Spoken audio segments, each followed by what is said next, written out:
सबको देखा दो दो बार, सबको देखा दो दो बार, अब की बार बनाओ रेखा प्रधान। जय जवान जय नौजवान, जय जवान जय नौजवान। भारी बहुमत से विजयी बनावे के बजी, अब की बायलान इनके लावे के बजी।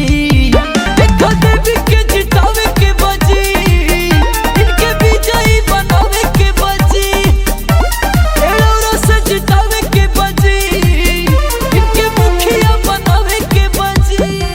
भैया नौजवान साथी लोग, अगर विकास चाहिए तो रेखा देवी के भारी से भारी मतों से विजयी बनाई।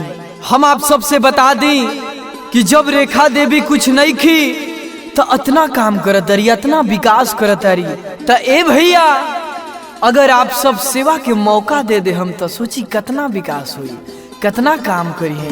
भारी बहुमत से विजयी बनावे के बजी, अब की बायलान इनके लावे के बजी।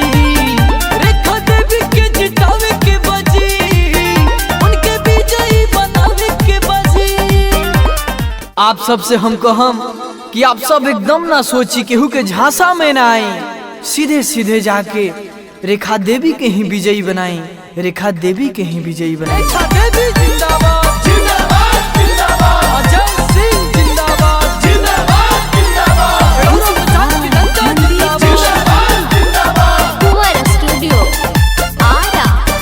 ना भूलई हा तू बतई हा, सबके मिले के चाहे साथ। केहू के झांसा में ना आई हा, तबे के चाही इनके बहातो, तबे के चाही। सबको देखा दो दो बार, सबको देखा दो दो बार, अब की बार बनाओ रेखा प्रधान। जय जवान जय नौजवान, जय जवान जय नौजवान। ना भूलई हा तू बतई हा, सबके मिले के चाही साथ। केहू के झांसा में ना आई हा, तबे के चाही इनके बहातो।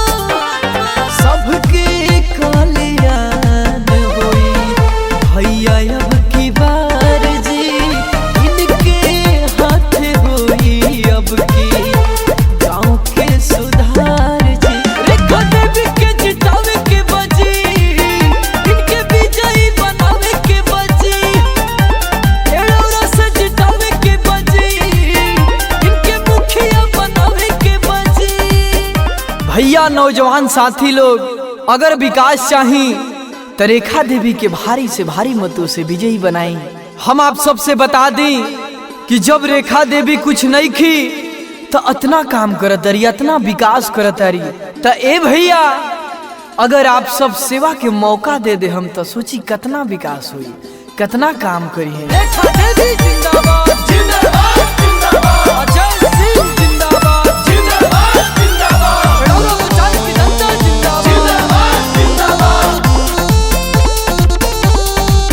कोई विकास बाबी सवास, आस पूरा हो जाइए भैया, चलिए हा